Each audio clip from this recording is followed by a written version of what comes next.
My name is Andrew Billings. I'm the Ronald Reagan Chair of Broadcasting and Director of the Alabama Program in Sports Communication at the University of Alabama.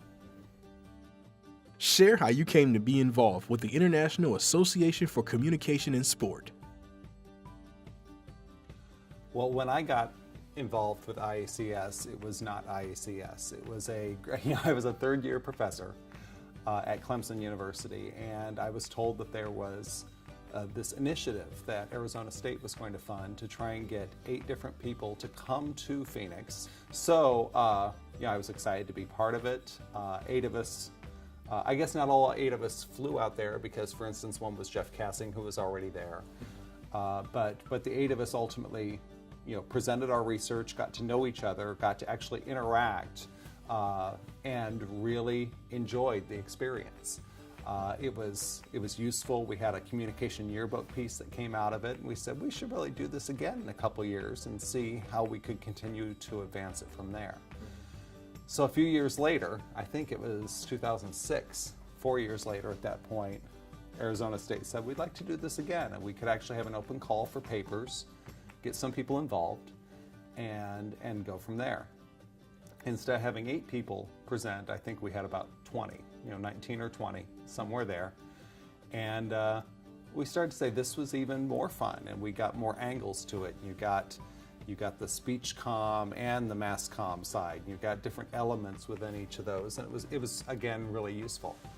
So then the discussion became, okay, is this something that we just do every few years, or is it something that we could do every other year? And is it always going to be in Phoenix, or do we called it traveling roadshow? Are we gonna take this on the road? Well, I was at Clemson at the time, and I said, I know it's a smaller town, but if people can get themselves there, I think we've got good facilities. We could get a lot of the schools in the Southeast that do this work. And we said, well, let's try it and see what happens. And so I directed that 3rd summit, and that's actually when we started calling it a summit, in 2008 at Clemson University. And I believe we had 65 people that came there. And that seemed to be where you started to get a critical mass. So then you start building from there, and we started going every other year, and that's when the decision was made to let's formalize these structures, let's name this. I remember we even had a panel at Clemson to say, what would we call this? I don't think we came up with IACS in that meeting, but it was a good discussion. And eventually it became IACS that met every other year. And now it's something that meets every year. So currently I have no formalized role. I think it's always important that no organization be tied to just this small cadre of individuals, that really a lot of people take ownership for it. So at this point, I come, I support it, it's my favorite place to go. I will help in any way I can. But at this point, it's time to let other people really have their voice. So it's not just me and a few of the other people who were in it from the start. What do you see as the strengths and opportunities of this organization? Well, the strengths are that you honestly have a critical mass of people who do this work, who are starting to answer that fundamental question of what does communication bring to the study of sport.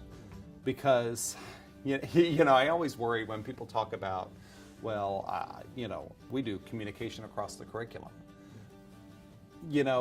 If everything fits in the communication circle, why have a circle, right? So you actually have to be able to say, this is what we do.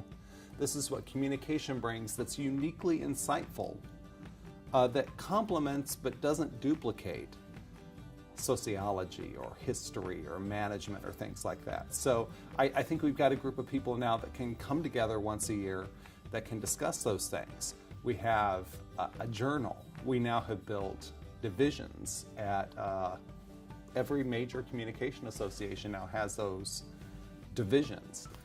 So we actually can have that cross-pollination of ideas.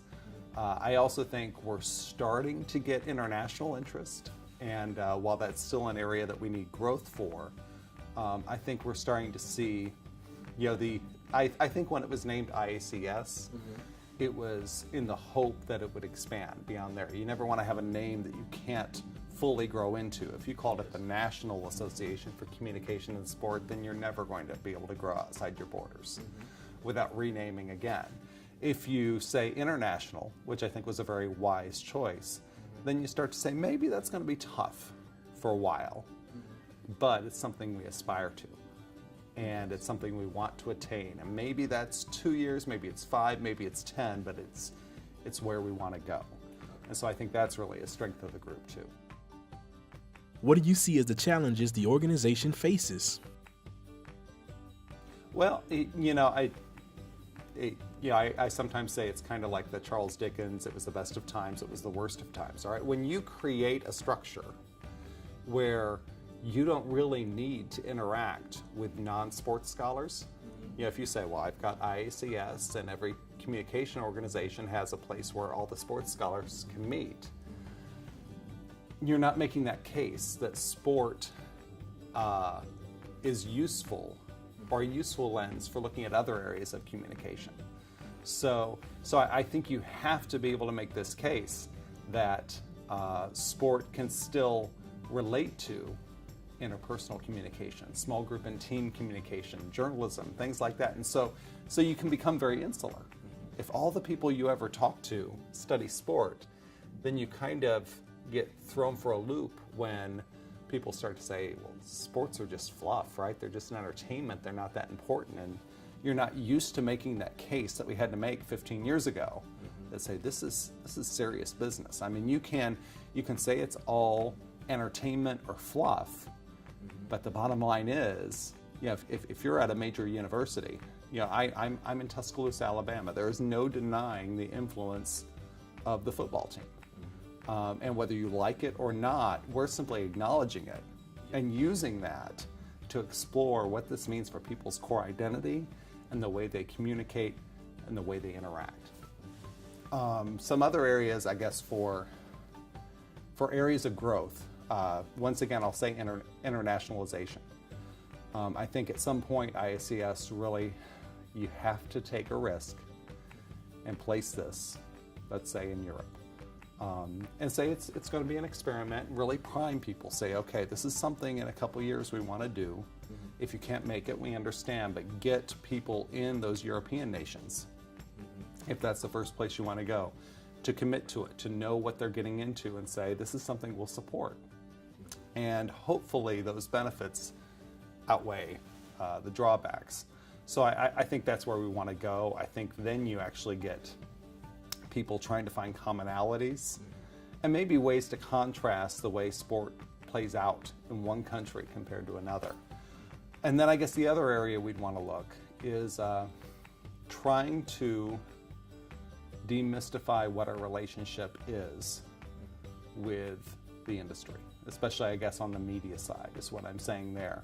And what I mean is, sometimes I think we say, well, this is what the industry could use. If they're granting us or funding us, then yeah, our primary goal is to help them, and if we have academic insights on the way, great. However, I don't want us to limit ourselves to asking questions that are beneficial only for the industry, because they might not be the best questions. There might be questions that, at least my experience often has been, I'll ask a question that industry might not even know is something that needs to be resolved. And then I'll actually share those with industry people, and they'll say, I've never looked at that before. A couple years ago, I did a book chapter co-authored with Kevin Blackistone, who works at the University of Maryland, but also at ESPN. And we looked at ESPN's 30 for 30 and said, because you're getting directors to say, what's the thing that you really want to do that you're most passionate about, the one story you want to share, what you have is a whole lot of elevation of saints. You take your favorite coach or your favorite player and you create this movie that kind of glosses over the hard edges. Well, I was talking to a guy at ESPN last week who actually saw the book. He's like, we never really looked at it that way. Now, my goal was not to serve ESPN, but I think if we can zig when they're zagging, we can actually give some insight that make them look at the industry different. So I think acknowledging the industry, knowing that's where a lot of the jobs are, but still not feeling like we have to be a tool for the industry is something else we have to work through. What would you like to see the organization do as we move forward? Well, I think we need to get even more students involved. This is inherently going to be, we've got all of these programs building, right? We've got all sorts of places that didn't have a sports media or sports communication program that suddenly do. We need to be the incubator for doctoral students to actually be able to be trained, to study, to teach, to be successful in those positions. So I think if this has a stronger element of really supporting graduate students, even undergraduate students, that could be useful. As I've said, I think we need to go and honor that I in the name, be a little bit more international, not just in traveling there every once in a while, but engaging with that. Maybe have an international liaison as a formal officer that brings those into the equation. For instance, I'm part of the board for the International Communication Association. They have a representative from 5 different international regions to make sure there is someone from Asia and there is someone from Africa that is in the room that might have a unique perspective. So it's not just about going there, it's about making sure that the people in the room represent globally communication and sport.